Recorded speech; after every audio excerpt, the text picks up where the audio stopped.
जय हिंद दोस्तों, आप सभी का स्वागत है एक बार फिर से आपके अपने यूट्यूब चैनल यूनिक ज्ञान में। आज हम BA 5th semester political science paper second का चैप्टर 3 देखेंगे, जिसमें हमें पढ़ना है नवीन लोक प्रशासन के बारे में। इसके पहले के 9 चैप्टर्स जो हमने आपको कराए हैं बहुत ही अच्छे तरीके से, अगर आपने नहीं देखे हों तो आप चैनल पर विज़िट कीजिए, आपको प्लेलिस्ट मिल जाएगी BA 5th semester political science paper second classes के नाम से, और वहाँ से आप सिलेबस के साथ साथ सभी चैप्टर्स आप अच्छे से देख सकते हैं। तो चलिए हम इस चैप्टर को स्टार्ट करते हैं।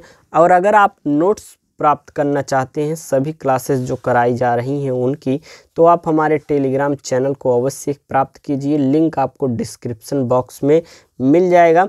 अब हम पढ़ेंगे नवीन लोक प्रशासन के बारे में। अगर आप चैनल पर नए हैं तो चैनल को सब्सक्राइब कर लीजिए, क्योंकि आपका जो सिलेबस है पूर्णतः यहाँ पर कंप्लीट कराया जाएगा। नवीन लोक प्रशासन का विकास किस प्रकार से हुआ, सबसे पहले हम देखेंगे उसके इतिहास के बारे में। सन 1968 के बाद लोक प्रशासन के अध्ययन क्षेत्र में नए विचारों का सूत्रपात हुआ है, और इन विचारों को जो है नवीन लोक प्रशासन की संज्ञा दी गई है। जैसे कि 1968 के बाद लोक प्रशासन का जो अध्ययन है उसके क्षेत्र में नया विचार एक प्रकार से जन्म लिया है, और इन्हीं विचारों को क्या कहा जाता है, नवीन लोक प्रशासन कहा जाता है। जो पहले का लोक प्रशासन था उसके अध्ययन के क्षेत्र में जो नई विचारधाराएं जो आई हैं उसको अध्ययन करने के लिए जिसका जन्म हुआ है, उन्हीं विचारों को नवीन लोक प्रशासन कहा जाता है।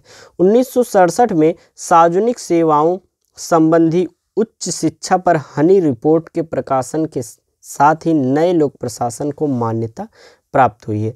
अब हनी रिपोर्ट क्या है इसको हम आगे चल के आपको वीडियो में बताएंगे, तो वीडियो में बने रहिए। आगे देखते हैं नवीन लोक प्रशासन को आगे बढ़ाने में लोक प्रशासन के सिद्धांत एवं व्यवहार संबंधी सम्मेलन 1967 में जो हुआ, मिल्नो ब्रुक सम्मेलन 1968 की भूमिका जो है अत्यंत उल्लेखनीय रही है। तो हनी जो आपका प्रतिवेदन था उसको हम अच्छे से पढ़ेंगे 1967 में जो हुआ। मिल्नो ब्रुक सम्मेलन जो हुआ 1968 में, उसको भी आगे चल के इसी चैप्टर में हमें पढ़ना है। चलिए आगे देखते हैं। नवीन लोक प्रशासन को उद्घाटित करते में मेरिना की पुस्तक जो है toward a new public administration Minnowbrook perspective, toward a new public administration Minnowbrook perspective जो है बुक किसकी है, ये बुक है मिरोनो की।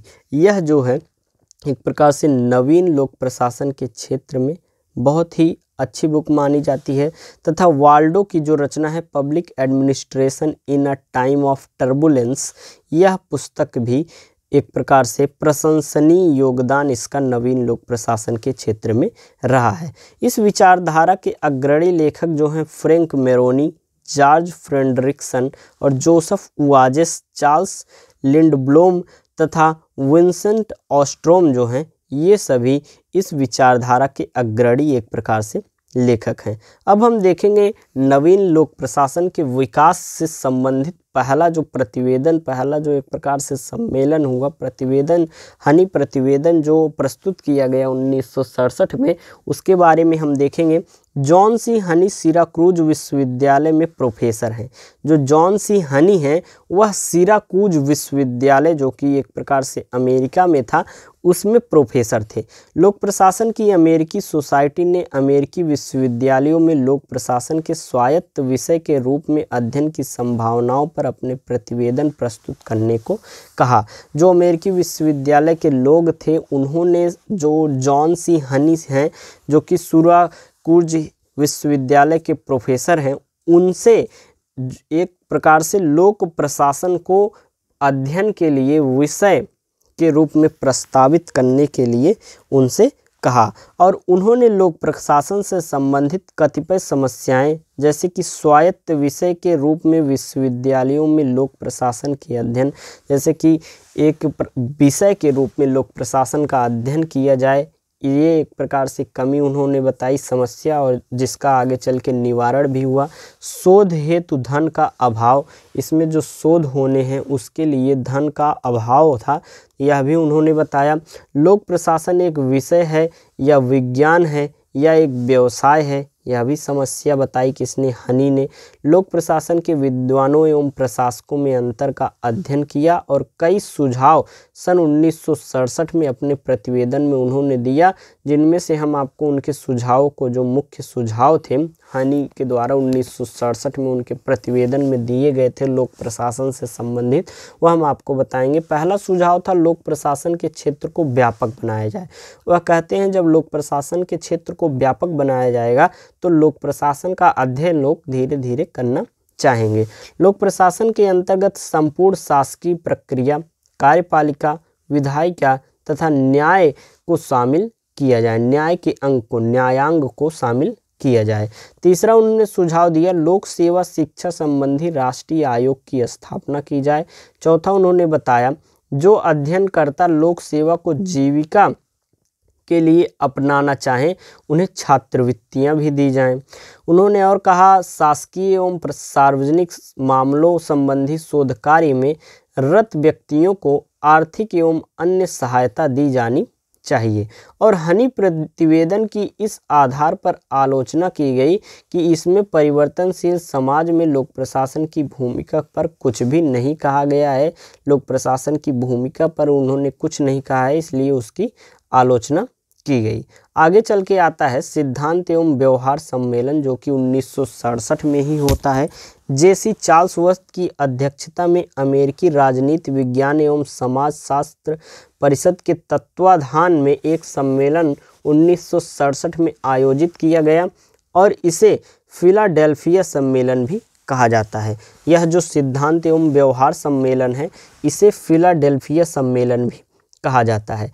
इस सम्मेलन में लोक प्रशासन के सिद्धांत एवं व्यवहार, क्षेत्र, अध्ययन पद्धति आदि विषयों पर गंभीरता पूर्वक चर्चा हुई है और सम्मेलन के कतिपय निष्कर्ष इस प्रकार रहे हैं। जो फिलाडेल्फिया सम्मेलन हुआ है उसमें क्या निष्कर्ष निकले हैं। पहला निष्कर्ष यह था कि लोक प्रशासन के क्षेत्र को स्पष्ट करना कठिन है क्योंकि इसका क्षेत्र जो है वो व्यापक हो गया था।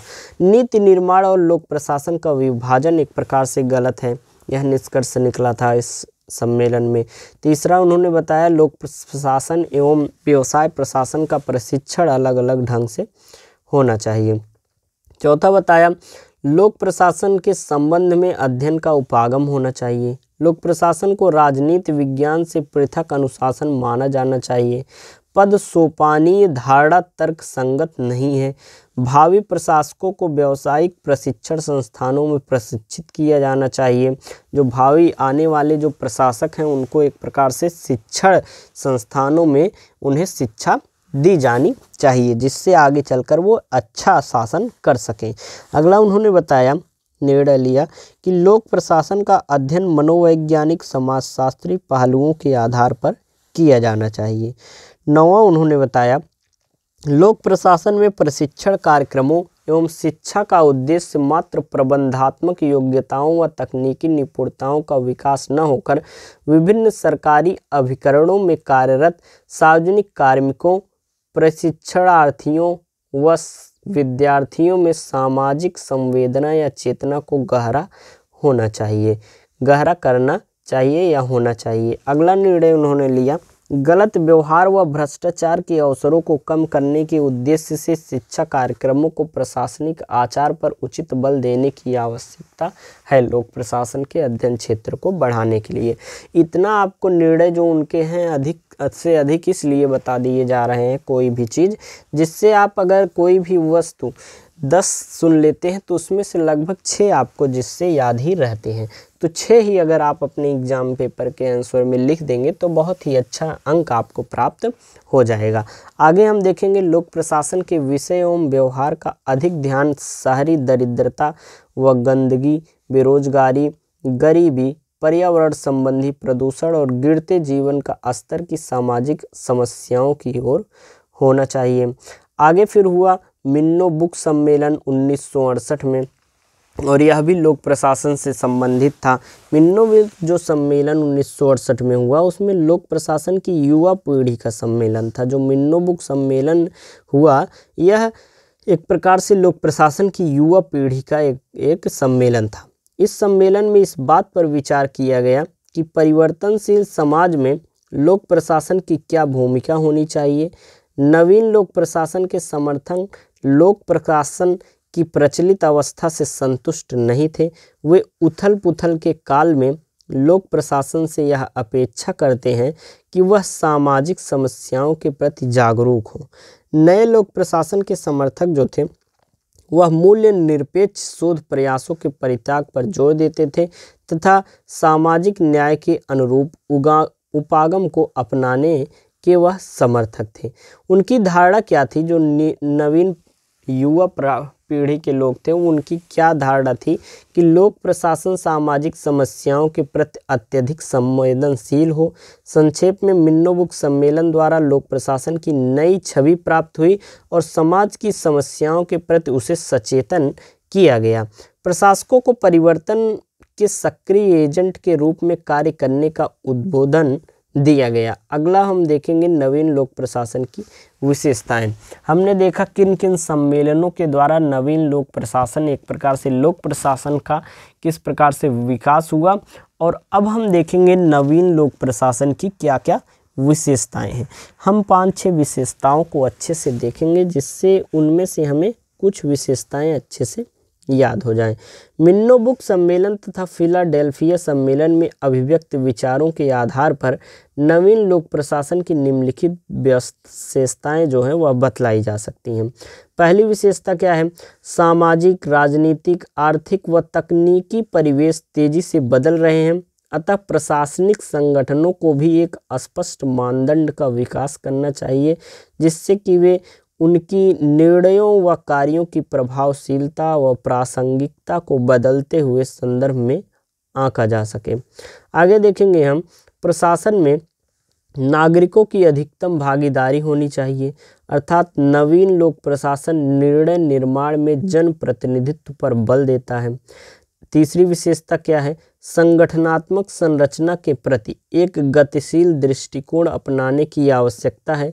पद सोपान क्रम की आपूर्ति पर बहुत अधिक बल देने से प्रशासनिक निष्पादन में ऐसी कठोरता उत्पन्न होती है जो तेजी से बदलते परिवेशों में उसे प्रासंगिकता और क्षमता से दूर ले जाती है। अतः वैकल्पिक संरचनाओं का चयन किया जाना चाहिए। उदाहरण के लिए अगर हम बात करें, छोटे विकेंद्रीकृत और लचीले पद सोपान क्रम ऐसे प्रशासनिक संगठनों के अनुकूल हो सकते हैं जिनका संबंध जो है वह जन विकास कार्यक्रमों से होता है। चौथी विशेषता क्या है? सरकार के अत्यधिक जटिल तथा अनगिनत कार्यों को संपन्न करने के लिए आधुनिक प्रबंधात्मक क्रियाविधियों व तकनीकों और प्रौद्योगिकियों को अपनाया जाना चाहिए। पांचवी विशेषता क्या है? नवीन लोक प्रशासन का विचार है कि लोक सेवकों को दलगत तटस्थता तो बनाए रखनी चाहिए किंतु सामाजिक और अन्य कार्यक्रमों को लागू करते हुए उन्हें तटस्थता का आवरण हटा देना चाहिए और प्रशासनिक स्वविवेक का प्रयोग समाज के दुर्बल वर्गों व दलितों के हितों की रक्षा के लिए किया जाना चाहिए। आने वाले समय में नवीन लोक प्रशासन की क्या संभावनाएं हैं हम इसके बारे में जानेंगे। तो इनकी क्या क्या संभावनाएं हैं? लोक प्रशासन को नवीन व्यक्तित्व दिए जाने की आवश्यकता है। जिन नवीन समस्याओं का उसे सामना करना है उनमें से कुछ बढ़ती हुई सैनिक शक्ति, दौड़ती हुई प्रविधि, शहरीकरण, नागरिक अधिकार एवं सहभाग, पर्यावरण प्रदूषण तथा विकास से संबंध रखती है। उसे नवीन कार्यात्मक क्षेत्रों में प्रवेश करने के लिए आमंत्रित किया जा रहा है, यथा जनसंख्या विस्फोट तथा उसका नियंत्रण, मद्य निषेध तथा अन्य अस्वास्थ्यकर उत्पादनों की रोकथाम, पर्यावरण एवं प्रदूषण से संबंधित व्यवस्था, पुलिस और अपराध, विदेशी मामले तथा सांस्कृतिक आदान प्रदान, सार्वजनिक नैतिकता, मानव अधिकारों का संरक्षण एवं संवर्धन, सतत विकास आदि इन सब बातों पर हमें ध्यान देना चाहिए। इसके लिए लोक प्रशासन सिद्धांत में नवीन संगठन संरचनाएं, प्रक्रियाएं, कार्यविधियां आदि विकसित करने की क्षमता होनी चाहिए। आई सरकांस्की ने ऐसे सिद्धांत की रूपरेखा ईस्टन और आमंड के प्रारूपों के आधार पर दी है और उन्होंने औद्योगिक समाज की कतिपय सर्वथा नवीन समस्याओं का सामना करने के लिए ऐसा सिद्धांत एक तत्कालीन आवश्यकता बन गया है, उन्होंने ऐसा कहा है। काइडन ने नवीन लोक प्रशासन को उत्साही सुधारक, सजग नीति निर्माता, सामाजिक परिवर्तन का अभिकर्ता, संगठक, संकट प्रबंधक, मानवीय नियोक्ता, मध्यस्थ, राजनीतिक आंदोलनकर्ता, रचनात्मक, आशावादी नेता आदि भूमिकाएं उन्होंने प्रदान की हुई है। निसंदेह इन भूमिकाओं के निर्वहन के लिए उसमें नवीन गुणों एवं क्षमताओं की आवश्यकता होगी। एक सामान्य लोक प्रशासन सिद्धांत इस दिशा में निरंतर मार्गदर्शन करता रहेगा। स्पष्टता ऐसा लोक प्रशासन सिद्धांत जो है वह लोचशील, गतिमान, आनुभाविक एवं लक्ष्योन्मुखी व सृजनात्मक होगा। लोक प्रशासन के वर्तमान विकास को देखते हुए उसके निर्माण और विकास जो है कि काफ़ी संभावना है। आगे हम देखेंगे जो नवीन लोक प्रशासन है उसकी आलोचनात्मक मूल्यांकन हम देखेंगे। उसके बाद हमारा यह चैप्टर जो है समाप्त हो जाएगा। नवीन लोक प्रशासन क्या है उसको आप अच्छे से समझ गए होंगे, उसकी विशेषताओं को अच्छे से समझ गए हैं। कुछ विद्वानों के द्वारा नवीन लोक प्रशासन के परिभाषा हमने बताई, वह भी आपको समझ में आ गई होगी और इसकी आलोचना क्या हुई है और इसका मूल्यांकन कैसे किया गया है विद्वानों के द्वारा। ये आपका इस चैप्टर का लास्ट टॉपिक है, हम इसको पढ़ेंगे और हमारा चैप्टर समाप्त हो जाएगा। कोई भी प्रश्न अब तक आपको समझ में नहीं आया हो तो आप कमेंट करके पूछ सकते हैं और वीडियो लाइक अवश्य करें। तो चलिए देखते हैं नवीन लोक प्रशासन के अनेक चिंतक इसे नए रूप में एक मौलिक विषय के रूप में प्रतिष्ठित करते हैं, किंतु कतिपय आलोचक नवीन लोक प्रशासन को परंपरागत शासन का ही एक संशोधित रूप मानते हैं। जो कुछ आलोचक हैं वह नवीन लोक प्रशासन को एक प्रकार से जो पहले परंपरागत प्रशासन है उसी का थोड़ा संशोधित रूप मानते हैं। कैंपबेल के अनुसार नवीन लोक प्रशासन का विषय जो है मौलिक अध्ययन की अपेक्षा पुनर्व्याख्या पर अधिक बल देता है और इसी प्रकार एक अन्य विद्वान रॉबर्ट टी गोलम्ब्यूस्की का अभिमत है कि नवीन लोक प्रशासन शब्दों में क्रांतिवाद का उद्घोष करता है, किंतु वास्तव में यह पुरातन सिद्धांतों व तकनीकों की स्थिति है। इन आलोचनाओं के बावजूद भी निग्रो ने इसका मूल्यांकन करते हुए स्पष्ट लिखा है कि जब से नवीन लोक प्रशासन का उदय हुआ है, मूल्यों और नैतिकता के प्रश्न लोक प्रशासन के मूल मंतव्य बन गए हैं। संक्षेप में अगर हम जानना चाहें तो नवीन लोक प्रशासन की धारणा ने लोक प्रशासन की विषय वस्तु को व्यापक बना दिया है और लोक प्रशासन की नवीन धारणा के अनुसार उसका समाज से सीधा संबंध जुड़ गया है।